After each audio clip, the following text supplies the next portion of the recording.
It's actually quantity over quality. The only reason I was able to grow my YouTube in the first place was because in the beginning, I was posting every second day and I didn't care about getting any views, but about getting as much content out there as possible. Ever since I got back to school, teachers kept telling us it's quality over quantity, and that's how they're grading us. And the problem is, any goal that we have, in the beginning, we have zero skill and we need to acquire it. And the only way we can acquire it is through quantity, by trying over and over again. I've been uploading every day recently, and it really helps me to get out of this overthinking, because as soon as you think of quality, you're thinking of what makes something high quality. Is it the storytelling when it comes to videos? Is it if you're drawing that everything looks perfect? You start getting into this analysis paralysis, which will not make you act, but instead you're just overthinking it.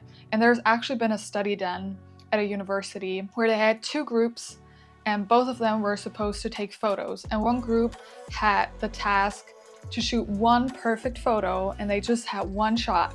So what they did is they read so much about the perfect angle, the perfect portrait, and the other group was told not to shoot a perfect, but like an average looking photo, but they were supposed to take 100 pictures. The results were that those that were taking 100 shots got better overall scores in their photos than the group that just took one shot. You're only able to get better if you actually have practice in the first place.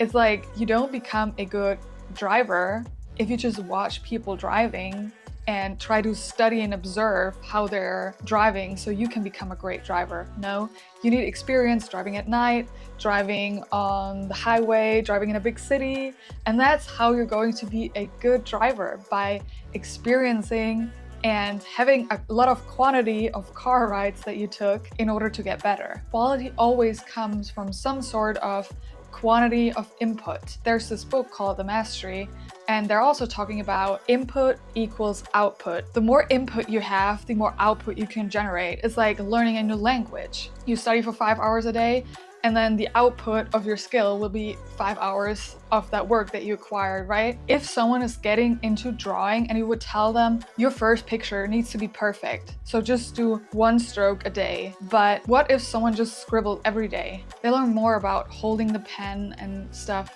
as they're doing it. And that's why I think it's wrong to say that it's quality over quantity, because that keeps us in the loop of thinking, oh, my skill is not good enough yet. My videos need to be better. My speaking skill need to be better in order to make good videos. But we all have a story to tell, and you don't need to have a degree in everything to be qualified to know something about a niche, because we all can read books about the same topic. We just think one person is more qualified because they have the degree.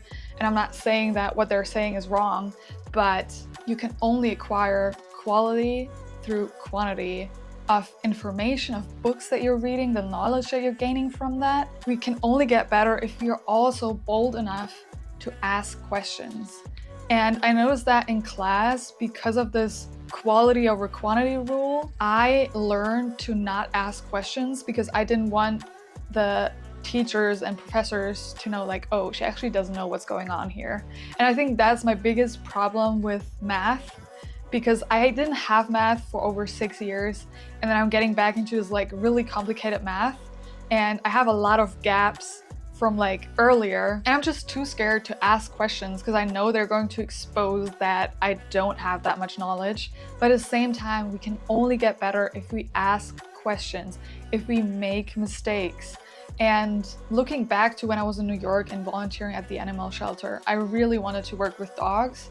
And I remember I did make some mistakes by handling some dogs, and the person that was instructing me was like really harsh to me, and I thought, I'm a failure, I can't do it, I'm not qualified to do it. But because I wanted to do it so bad, I just learned from these mistakes. I was like, okay, the next time I'm going to do it better and hold the dog shorter on the leash. We restrict ourselves in our mind from the things that we observe from others by the tips they might give us, because they might seem to be more qualified. So we think like they know how it's done. Why should we know how it's been done if we're just a beginner? But sometimes they're not right, even though they might be more qualified than you. I think in the beginning, with anything, you need the quantity first, because you need to break all your beliefs that you have, thinking something is only good if it's perfect and if it has a high quality, because how do you get to that point? Every YouTuber has recorded tons of videos before they have one that's blowing up. A lot of YouTubers that I was following, they had previous YouTube channels experimenting with videos until they were able to blow up or succeed on YouTube. And that applies to everything. We're always a beginner somewhere, and all of your idols, they had to learn how to walk as a kid. They had to learn their ABCs like you did.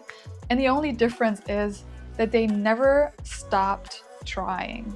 They never stopped being curious. If curiosity is your driver, if experimenting is your driver, you're gonna keep going, because there's so much to discover and find out about yourself, what things you're interested in. If you always label yourself as something that is not good enough, or just because it seems like it's not working out, you're thinking this is the end and it's over, like you define when you stop.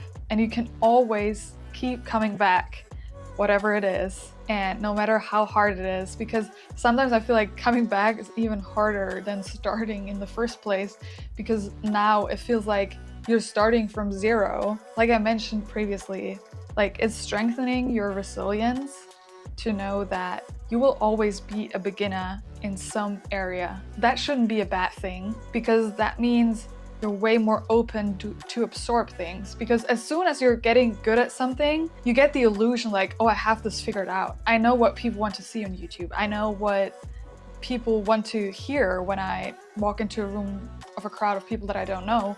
And you actually never know. And it's good to be more open and to have this mindset of knowing like, I will never have it all figured out, but that should never be the goal in the first place.